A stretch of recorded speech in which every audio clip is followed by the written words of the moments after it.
তাদের কি কি মাথায় কৌতূহল চলছে, তাদের কি কি ভাবনা চিন্তা চলছে। কেউ ভাবছে এখান থেকে নদী কেটে গেলে এখানে যদি বন্যা না হয়ে যায়, যেখানে বন্যা হচ্ছে না। তো সেই সমস্ত ইস্যুগুলোকে আমরা লাইক দেখছি, এবং তার জবাব মানে সেটা যে কারো ক্ষতি হবে না এই ঘাটাল মাস্টার প্ল্যানটা নিয়ে, সেইটা আমাদের কমিটি মেম্বারদেরকে বোঝানো হচ্ছে, এবং তারা কাল থেকে আবার মাঠে নামবে এবং যে যে জিনিসগুলো যেখানে যেখানে আটকায় মানুষের সঙ্গে কথা বলে সেই জিনিসগুলো সমাধান করার চেষ্টা করবে। দাদা, বিরোধীরা অভিযোগ করছে 1 ইঞ্চি এখনো জমি অধিগ্রহণ হয়নি এই ঘাটাল মাস্টার প্ল্যান নিয়ে, তাহলে মাস্টার প্ল্যানটা হবে কি? বিরোধী মানে কি? বিজেপি। না, সেটা তো পাই, মানেটা কি? বিরোধী শব্দের মানেটা কি? বিরোধিতা করবে অবশ্যই। তাহলে আর কি? লোকসভার আগে হাতিয়ার করা যেত, তো 26-এর আগে কি মনে হচ্ছে হাতিয়ার করার জন্য কি বাজেট তৈরি করা? আচ্ছা, তুমি তো রাজনীতি বোঝো। এই ঘাটাল লোকসভা কেন্দ্রে 7টা বিধানসভার মধ্যে 6টা টিএমসি জিতেছে। একটা ঘাটালকে জেতা, একটা বিধানসভা জেতার জন্য কোনো সরকার, যে রাজ্য হোক বা কেন্দ্র সরকার হোক, সে 1500 থেকে 2000 কোটি টাকা দেবে? এটা তো মানুষ, এটা তো সুস্থ রাজনীতির জয়। তুমি যদি একটা অন্যভাবে দেখো, এটা কিসের জয় হলো? এটা তো একটা ঘাটাল মানুষের দীর্ঘদিনের লড়াইয়ের জয়। আর একটা হচ্ছে সুস্থ রাজনীতির জয়, যে ভোটের আগে কথা দিয়েছিল এবং সে ভোট জেতার পর কথা রাখছে। এরকম যে রাজনীতি হওয়া উচিত।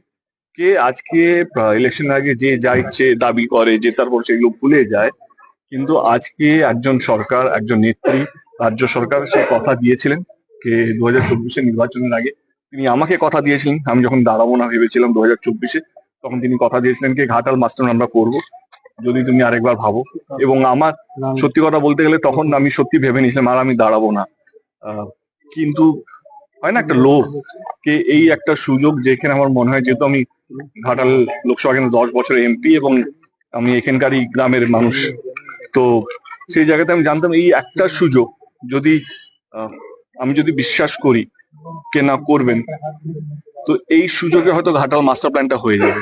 এবং আমি সেই দিন বিশ্বাস করেছিলাম দিদিকে, এবং দিদি তার বিশ্বাসের কথাটা আজকে রেখেছেন। শুধু আমাকে কথা দেননি, তিনি ঘাটাল এসছেন, যেখানে যেখানে ওনারা মিটিং করেছেন, যেখানে যেখানে সে ঘাটাল হোক, দাসপুর হোক, পাঁশকুড়া হোক, আরামবাগ হোক, সব জায়গা থেকে মমতা ব্যানার্জি তিনি কথা দিয়েছিলেন, এবং অভিষেক বাবু তিনি এসেছিলেন, তিনিও আমার সঙ্গে মিটিং করে তিনিও কথা দিয়েছিলেন। আজকে জেতার 1 বছর এখনো শেষ হয়নি।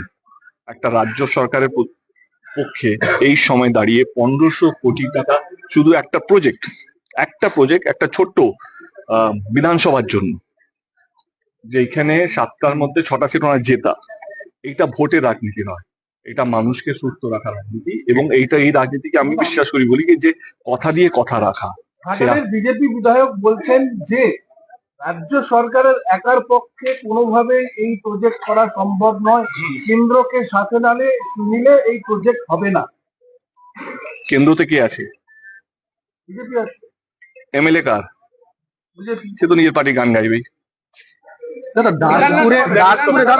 দাসপুরে মহা মিছিলের ডাক দিয়েছে নতুন করে চন্দ্রেশ্বরের খাল খনন বিরোধী কমিটি।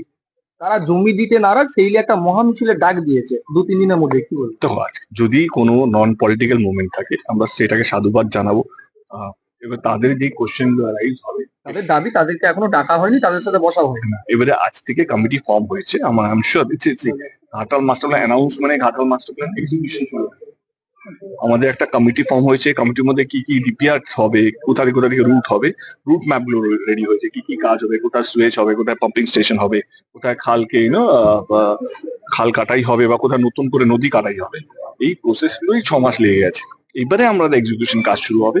সেখানে প্রত্যেকটা কৃষকদের কাছে, যাদের জমিন আছে, যাদের কাছে যোগাযোগ করা, তাদের গ্রামে যাওয়া, তাদের বাড়িতে যাওয়া, এবং তাদেরকে বোঝানো কেন আমাদেরকে এই রুটটাকেই নিতে হলো, এবং তাদের যে ভয়টাকে এখান থেকে নদী গেলে যে সেখানে যেখানে বন্যা হয় না সেখানে বন্যা না হয়ে যায়। তো তাদেরকে বোঝানো কি প্রত্যেক কটা নদীতে আমরা সুয়েজ একটা গেট করছি, কি সেটা পুরোপুরি কন্ট্রোলে থাকবে ইরিগেশন ডিপার্টমেন্টে। অতিরিক্ত যতটুকু জল, যেটা বন্যা না হবে, যাতে বন্যা যাতে না হয়, ততটুকুই জল ছাড়া হবে ওই থেকে, ওই গেটটা থেকে।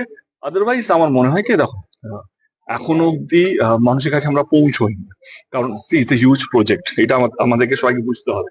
এই প্রজেক্টটাকে রেডি করতে গেলে আমাদের সবাইকে, আমাদের টিমকে, যারা কমিটির মধ্যে, তাদেরকে পড়াশোনা করাতে হচ্ছে, তাদেরকে শেখাতে হচ্ছে যে আমরা কিভাবে প্রেজেন্টেশন রাখবো, কিভাবে মানুষকে বোঝাবো। মানুষের 1000টা প্রশ্ন থাকতে পারে, কিন্তু আমাদের 5000টা উত্তর নিয়ে যেতে হবে তাদের কাছে। এই 5000টা উত্তর কি কি হতে পারে, কি কি অ্যাঙ্গেল দিয়ে আমাদের কাছে প্রশ্ন আসতে পারে, সেগুলোর জন্য একটা প্রিপারেশন টাইম লাগে। আমার মনে হয় কি আজকের দিন অবধি সেই প্রিপারেশন টাইমটা আমরা নিয়েছি।